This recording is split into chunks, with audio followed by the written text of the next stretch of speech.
Yes, I just tried to find, my entire career is based off of different ways to find how to channel my anger. It really felt like a team effort, and everybody had their moment to shine, and everybody had their own specific gifts to bring to bear to the script. And we know there's a great expectation from the fans to portray D&D in a way that doesn't piss everybody off. Like, did a lot of practical effects, and every single time they had a set, like especially when we're on location, there were just like these people walking around with these dragon heads and this like, and there were tabaxi, and there was like cat head and just bird like head. I think the secret sauce of this movie is that it's such a strong ensemble. in many ways, the easier it is and the more we can get out of our own way, the better the product, and I think hopefully that's what people see. And there were these dogs. There were these dogs that don't exist. They do exist. They don't exist in real life. They do. But they time traveled them from the past to be a part of our movie. Truth be told, we helped the wrong person steal the wrong thing. We didn't mean to unleash the greatest evil the world has ever known. But we're gonna fix it. So how do we pull that off? Figure it out over a drink? Probably best. First of all, I want to say the chemistry between you guys is insane here. Mm-hmm. This Thank is you. lovely. Thank you. Was that instant for both of you? Chris, That is, you know, it's like the unheralded beauty and magic of good casting directors casting well, and directors that know what they want. And it sometimes it's a complete crapshoot, but in this case, it was really quite easy. I think everybody just gelled, and it really felt like a team effort. And everybody had their moment to shine, and everybody had their own specific gifts to bring to bear to the script. And I don't know, it was really easy. It was an easy gig, which is, I know it sounds antithetical to kind of what you'd expect from the hard work of filmmaking, but in many ways, the easier it is and the more we can get out of our own way, the better the product. And I think hopefully that's what people see. Yeah, you're excellent here too. Michelle, what about you? This is such a great character for you, by the way. Thank you. Yes, I just tried to find, my entire career is based off of different ways to find how to channel my anger. And so, yeah, I love it. I'm all about it. That it's got that rock and roll vibe, you know what I mean? And that's right up my alley. What is that again? It's an owl bear. This is really fun. This is a fun flick. I think the biggest thing I can say is I love the chemistry between all of you. The cast is just delightful here. How easy was it for both of you to kind of delve into this fantasy world created by these games and kind of create these characters? Let's start with you, Sophia. Starting with me. Yeah. What was it like creating this character? And living in this fantasy world. And living into this fantasy world. Well, every single day being on set was just so much fun because I think the two Jonathan, like did a lot of practical effects, and every single time they had a set, and like especially when we're on location, there were just like these people walking around with these dragon heads and this like and there were tabaxi, and there was like cat head and just bird like head. The people who did the set designs were legendary. I mean, I don't know how they made this.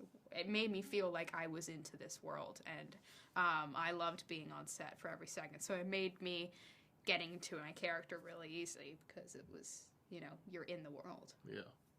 Yeah, I can imagine that. What about for you, Justice? There were like all kinds of mystical creatures about, horses and people in Renaissance garb, and there were these dogs. There were these dogs that don't exist. They do exist. They don't exist in real life. They do. But they time traveled them from the past to be a part of our movie, because these dogs were the weirdest looking dogs I've ever seen. They looked like dogs from a Renaissance painting. Irish wolfhounds. Skinny little dogs. And they made me feel like I was really in the world, because I'd never seen dogs like that. Just the dogs.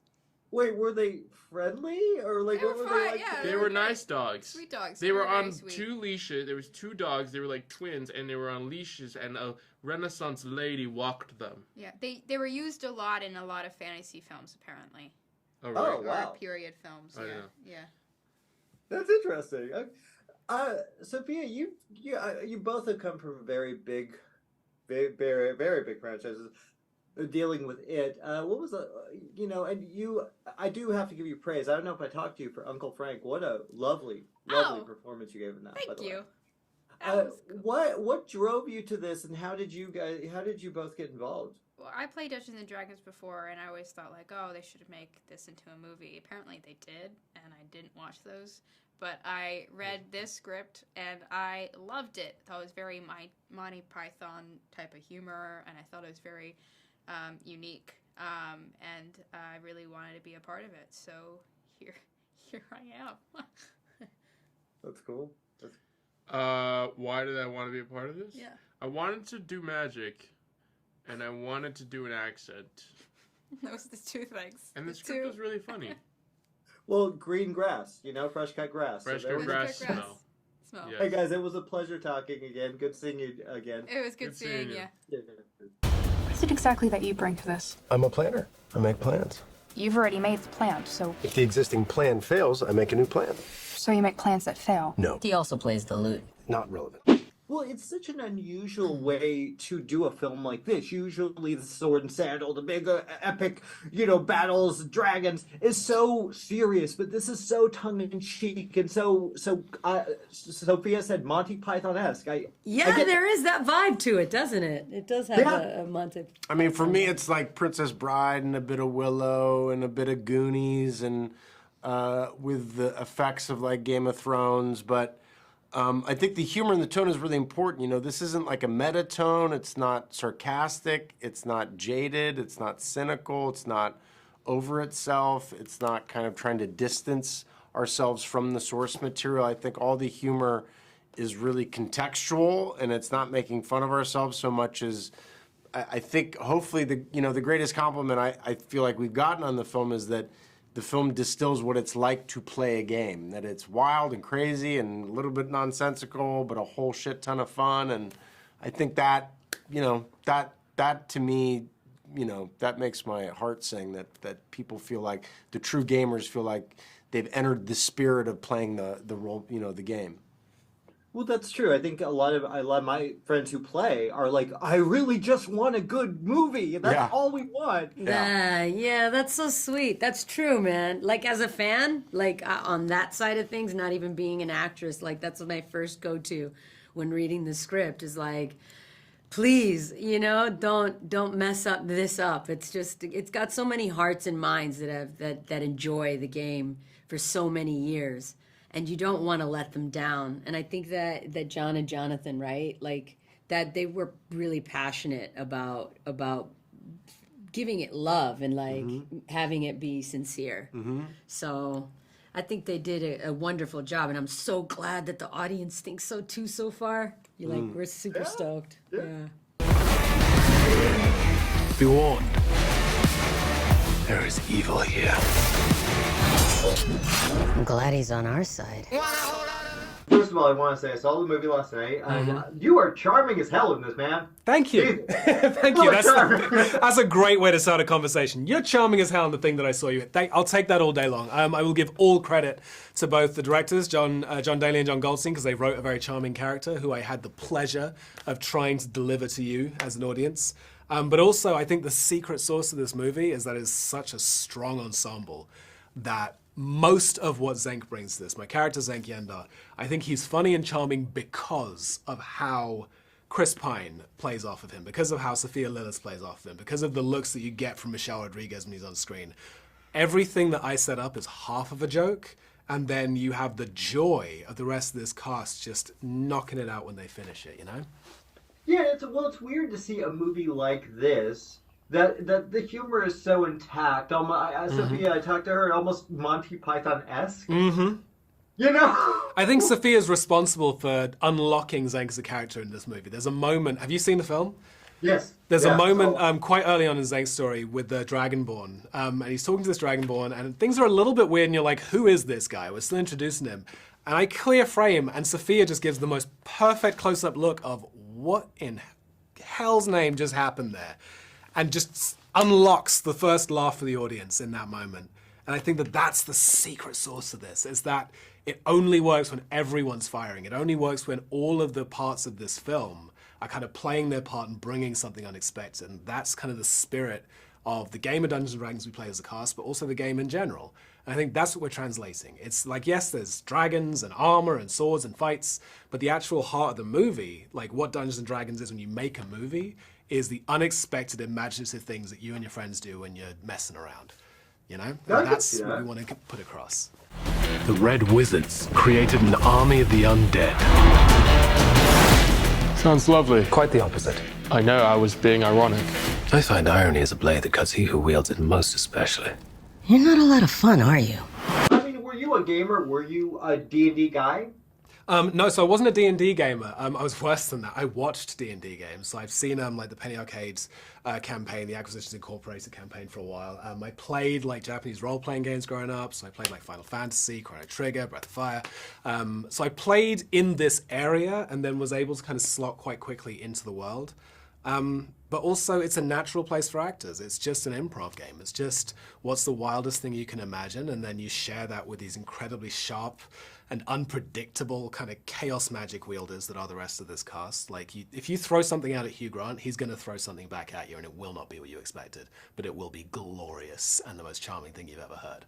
And getting to hang out in that world is just a privilege. Yeah, I can imagine. Well, the thing is, I think you hit it. The dialogue is so fun, and the characters are so. Yeah, this is a strong ensemble. How do you? What did you take from this character? Because it's just a. Are you going to go play D&D now? What did I take from him? An immense amount of inspiration. He's an aspiring man, Zenkienda. Gosh, I'm not sure. I think I took from him a reminder that you gotta make sure that you're having fun. You know, there's an element of when you go into games. So if we're talking D&D, there's the temptation of min-maxing, of always kind of making sure that your character is as perfect as they can be, so you can win as efficiently as possible. And the point of the game isn't necessarily winning. It's about how much, it's the friends you make along the way. Except it actually is.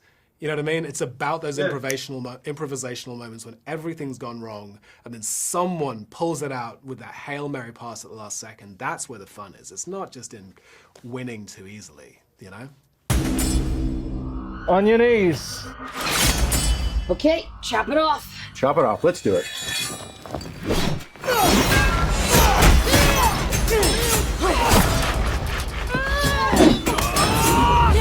Oh, we got him now! You know what? I'm thinking there are probably sharper stairs somewhere else. Wow. How? First of all, this is a fun fucking movie. Thank you. How do you approach creating a story, creating a movie from a game like this? It's played by millions of people, such a popular game. How do you find the way to tell this story and make it work and accessible and, you know, in your voices and what you bring to the table? We do it very carefully because we know there's a great expectation from the fans to portray D&D in a way that doesn't piss everybody off. That said, I think the primary objective for us was to make a film that we were proud of, that was that exemplified our voice. And so I think it was really kind of walking that line between fan service, but also making a film that would appeal to broad audiences who might not necessarily know anything about Dungeons & Dragons. In a lot of ways, it was similar to how we approached our Spider-Man movie, because that also has a huge fan base and a lot of responsibility that comes with it. But we start small, you know, we start with who are the characters at the heart of this thing, regardless of the big world they're in, because that's the core of the movie, and that's how we approach D&D. It's about our ensemble. What are they going through? What are their challenges? And then placing that in the larger world of D&D. Follow me to the orifice. The orifice? I'll go last. What makes this film work, in my eyes, was first off the humor, but you have this amazing group of actors that just gelled. They just gelled. What was the casting process like, and who did you know that we need to get Michelle Rodriguez? We need to get Chris. Yeah, I mean, pretty much that. Like, starting with Chris Pine, who we absolutely adore, and can manage the juggling act of being able to be charming and funny, but also completely invested in a dramatic way, where you never think he's winking at the camera. You really believe, like, he's earnestly kind of facing these obstacles that we're giving him, and he was the perfect ringleader for our gang. But you're right. I mean, the way they came together was really magical, and we've been lucky to have that happen on some of our movies, where it's a very disparate group of actors, but when you put them together in this world, they find their groove. You know, Hugh Grant is another one. He was always in our heads as we were writing the movie, and you know, he doesn't take on a lot of. This was his first big tentpole kind of movie, and he just loved the script. It just won him over. Yeah, I think the biggest distinction between this ensemble and, say, the ensemble that we put together for Game Night is, in Game Night, they're a group of friends, so they all have to have something in common. Whereas in this group, their disparity, the thing that all kind of separates them personality-wise or character-wise, is what kind of makes them gel ultimately, because they bring their own unique voice to the table, which I think is perfect for a D&D campaign and even more perfect for a big adventure like this. Nice. Now, I have a friend of mine who loves D&D and is so excited about this movie, and he loves the trailer, but he's nervous. Like, what would you say to D&D fans? Because I'm not. I don't play, but I really dug the movie. What would you say to them? Guys, we know what we're doing. Yeah. Well, we both played. John played a 2-year campaign? A 3-year campaign. Recently. The only thing that stopped me from playing the campaign was this damn movie that took up all of our time. That's right. And my kid plays regularly. But beyond that, you know, we take it seriously. We didn't approach this with an outsider perspective. We really wanted to make sure that the fans were served in a way that, you know, means something. And so every spell, every location, every creature, monster, it's all authentic. It's all from the lore. Yeah. And, you know, we had an advisor on set who would say to us, if she's going to do this spell, it's got to have a somatic component, you know, whatever it was. And to the extent we possibly could, that's what's in the movie. But I think even more important than that, the thing that's true to D&D is the spirit of the film, in that they are constantly facing these roadblocks and obstacles that force them to pivot, which makes for a very loose kind of storytelling where you really don't know where the hell you're going next, but is also very true to Dungeons & Dragons. You can feel when they've rolled poorly, even though there's no rolling in the movie.